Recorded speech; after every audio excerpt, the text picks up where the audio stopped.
Hello everyone, welcome to our channel. This is our first video regarding our UPSC journey.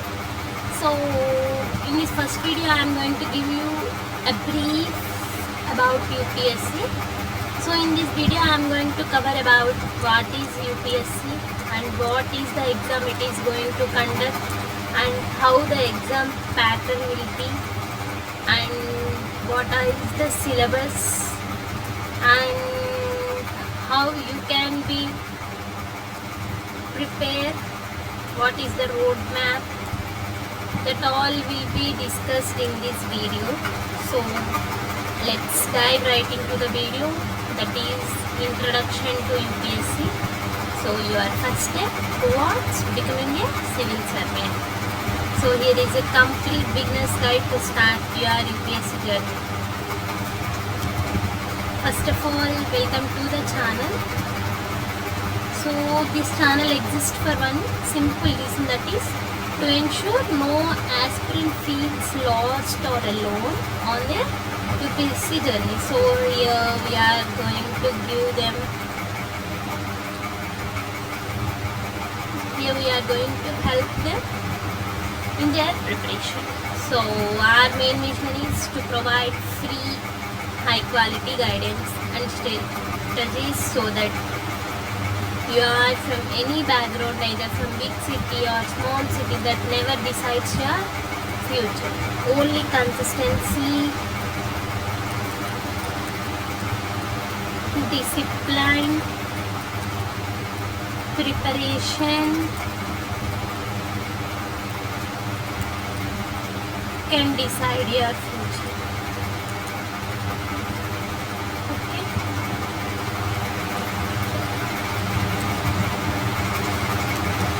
So first of all, what is UPSC? Before going to discuss about, I listened from many students that they are saying that I am preparing for UPSC exam. But it is not UPSC exam, it is Civil Service Examination which was conducted by UPSC board. So make sure you are writing Civil Service Examination. So what is UPSC? It is a Union Public Service Commission, which is India's premier central recruiting agency. So it conducts civil service examination every year as one of the toughest and most prestigious examination in our country. So it provides a gateway to the top administrative posts such as IAS, IPS, IFS, IRS and many who shape nation's governance and policy implementation. Okay. Next, what are the responsibilities they are taking after becoming a civil servant? Okay. First thing is they can build our nation building. How they can build? So every civil servant translate political vision into ground level reality by implementing the policies that affects millions of lives. For example, take one example. Our political leaders will give you a policy that we will provide you the road for your transport, right? So that will be implemented by civil servant. They can translate that vision into reality. Okay? That is nation building. Next one is societal impact. So from rural development to urban infrastructure, they can hold. Who can? You as a civil servant to drive meaningful change in society. So what it is? So as being like a civil servant, you can make a change. You have that power in society. So you can help the people, you can do social service. So you can help. If you want to make a change, then you have the capability to change rather than any other post. Like if any village secretary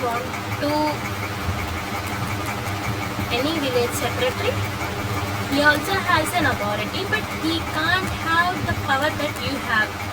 So if they want to build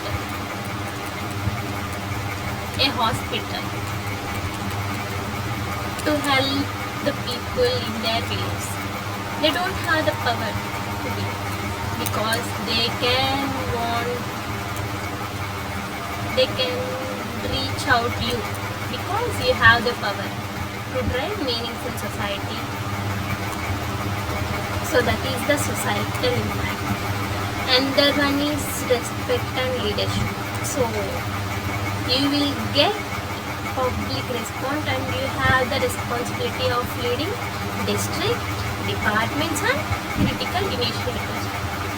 That responsibility I am discussing here of building a hospital. They have that power, right? That is the leadership. You will get the respect, you know that, right? Next one is you can provide service to the nation. So by ultimate privilege of serving the people of India and upholding the values to the constitution. So these are all the services and responsibilities that a civil servant will hold. Okay, next. So what are the posts that can be offered through UPSC board? So I previously said that it will conduct civil service examination every year. Under this exam, it will provide 22 posts such as IAS, IFS, IAS, IPS, IRS and many such 22 posts. So let's discuss some of the posts. That is IAS. IAS means Indian Administrative Service, who you are saying as collector, right? District collector. IAS.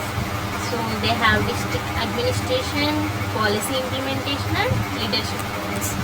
And their role is, you all heard about it, IPS, Indian Police Service, who can maintain law, order and internal security by leading police forces. And their one is Indian Foreign Service. Here we have two meanings for IFS. One is Indian Foreign Service and other one is Indian Forest Service. So as a foreign service, they can represent our India on the global stage through diplomacy and foreign policy. They are staying at outside of our country as a foreign state and they can develop our India. And forest service related to forest development. So next one is IAS, Indian Audit and Account Service, which is auditing government expenditure and ensuring accountability, which is economic related. Next, IPS already discussed. IRS, Indian Revenue Service, which can manage direct and indirect taxation and revenue administration, which is economic growth. Next, and also some of the posts, Group A, our 20 other Group A, Group B services including railway, defense and civil accounts. These are the posts that are offered through UPSC board by civil service examination. Next, what are the pattern to UPSC civil service examination? There are 3 stages. We have the first stage is prelims, second is mains, and the third one is interview. Okay, so in the prelims, this is the first stage, which is a qualifying stage, which is of the form of MCQs, multiple choice questions, which consists of two papers, GS1, GS2, whereas GS1 will be conducted. These both papers will be conducted on the same day.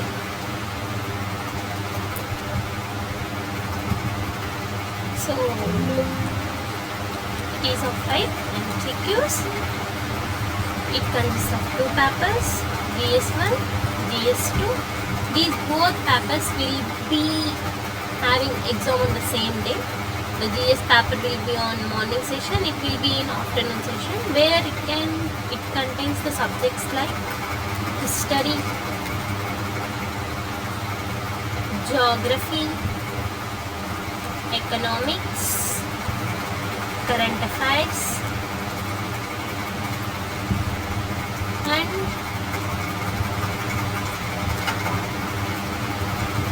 policy, etc. In GS paper 1. What about in GS paper 2?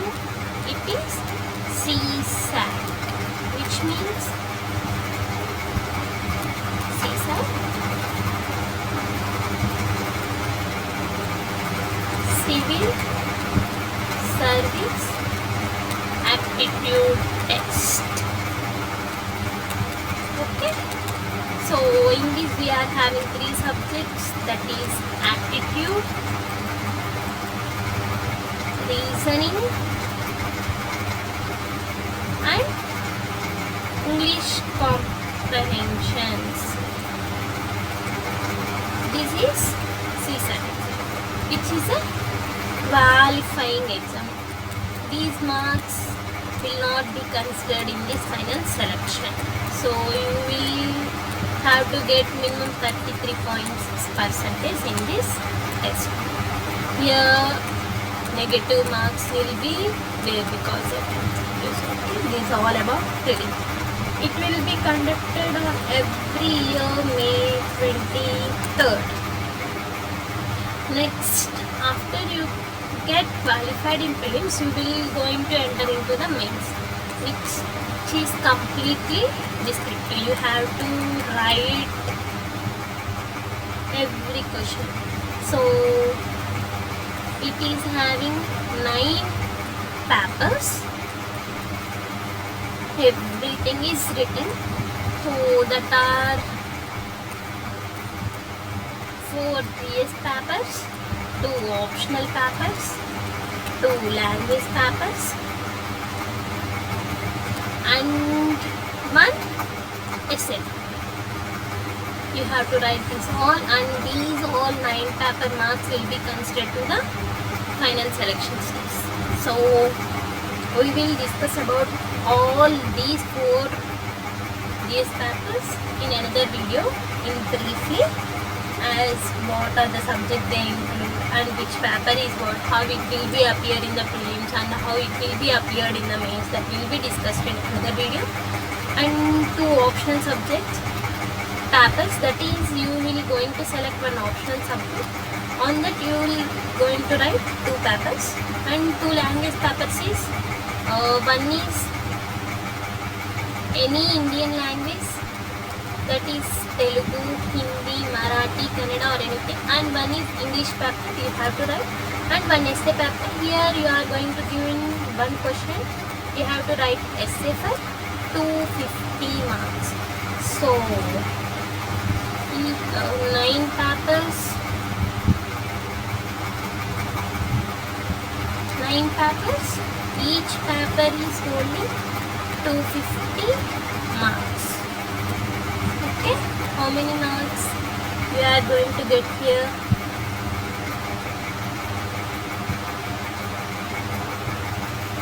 So every paper is of 200. So we are getting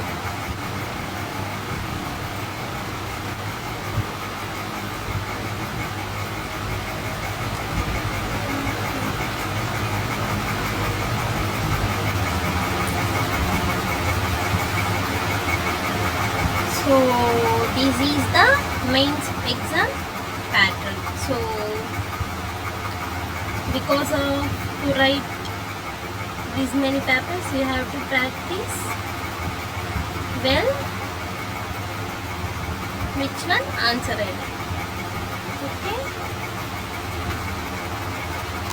next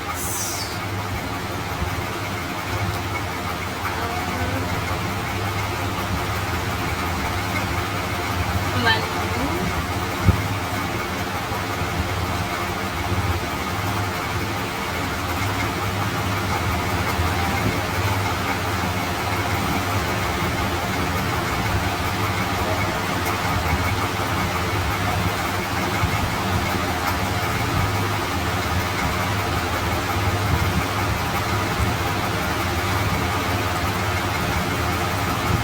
So total you have to get 1750.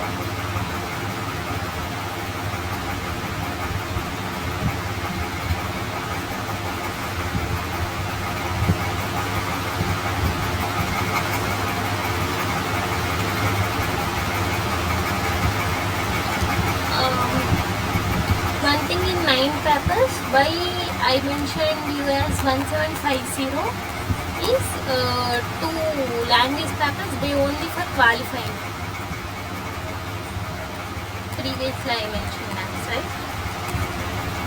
So remaining 7, 250, that is 1750. But 500, which is 2 language papers, they don't consider into the marks, they're only for qualifying. Once you get qualified from mains, you will enter into the interview where they are going to test your personality test. What is your mindset and how you are thinking, how can you handle the situation, that all will be tested in the interview stage. Once you will complete it, you will get into the final selection stage. Based on your rank, you will be given as IAS or IFS or IRS, anything. So each stage. So if you get failed to enter into the interview, then you will going to start from prelims in the next year, not from interview. Okay, it is like a video call. If you failed at any stage, you want to enter back to the first level in the next year and start. So here each stage will act as a filter. So prelims test your breadth of knowledge, mains evaluates your analytical depth, and interview assess your personality. So only those who clear all these 3 can earn their place in the final merit list. So if you have understood about the pattern, so now are you eligible or not? So you must be an nationality is Indian citizen, because Indian administrative service, Indian police, Indian foreign, so it is an Indian, so you will be an Indian citizen. Next, education is an undergraduate degree from any recognized university.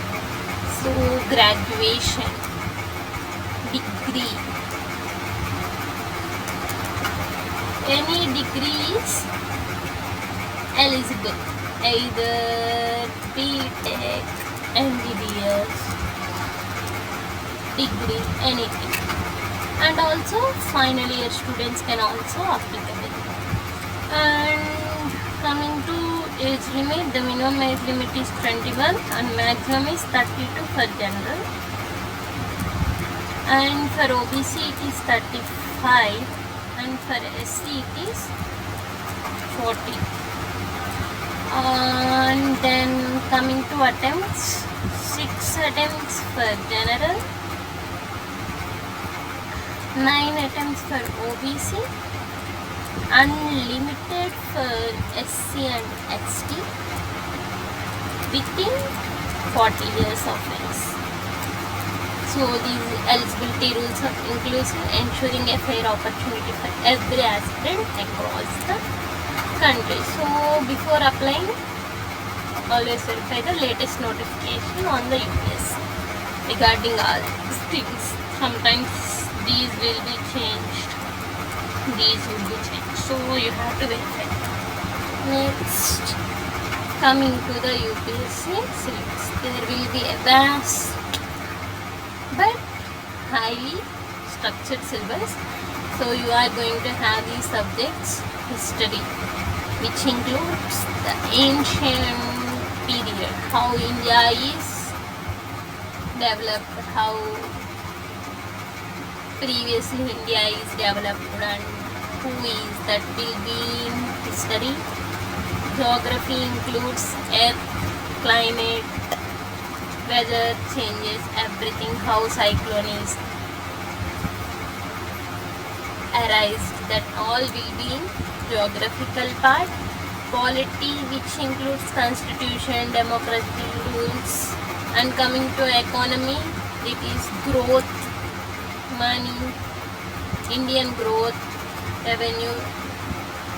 And science and technology, emerging technologies, that is rockets, everything, Chandrayaan, that will be considered into the science and technology, AI, cloud computing, that all. Environment, it is also like weather, climate, current affairs, everyday happening around us, what is happening. Ethics, human values, integrity, honesty, it will be tested. Here we are having case studies to test your honest. This is the UPSC syllabus. We will discuss about each and every subject in briefly about in DS papers discussion, mains papers. Okay, in this every syllabus is present in these papers, we will discuss that. So coming to preparation timeline, so let us consider for 1 year. So in the first 4 months we have to master NCERTs from 6 to 12 and build basic knowledge, because NCERTs are the foundation for our UPSC preparation. So, and start reading daily newspaper. Next, from next 4 months, from 5th to 8, you have to study standard defense books like Lakshmikant, Spectrum, and main thing is you have to make short notes which will be helpful for our lesson. And for 2-year planners, you can go into some more deep. And next 2 to 3 months you will prepare for answer writing and mains, because mains consist of 9 papers, you have discussed, right? That's why you have to practice answer writing daily and cover optional subjects, because 2 optional subjects are there. So you have to prepare thoroughly, and consistency is your best friend here. I said that, right? Consistency, discipline and preparation, these are the key strategies to become success. Next, in the last 2 months you have to prepare for prelims and also revision. Okay, for prelims you have to take mock tests every day and rapid revision cycles before the exam. This is the timeline. And some myths you should ignore is only toppers crack UPSC. Is exactly wrong. So consistency and smart strategy beat raw talent. So average students also succeeds daily, right? And you need expensive coaching to grow. There are so many people who have succeeded without coaching, who have cracked UPSC without coaching. So expensive coaching is needed is wrong. So today we are having so many free online resources. NCERTs and self-study are powerful enough. We have everything is available in online resources. So no assumption as only expensive coaching is needed, then only we can crack UPSC. This is wrong. And English medium students can only get succeeded. It is also wrong. So the medium doesn't matter, only clarity of thought and content or matter. So many top in regional languages. There are many topics in regional languages, right? So only English medium students can succeed is wrong. You should ignore these all the things. Okay. Next. So we will discuss about each and every subject in detail in the next video as CS papers. Okay. Okay, thank you. Have a great day.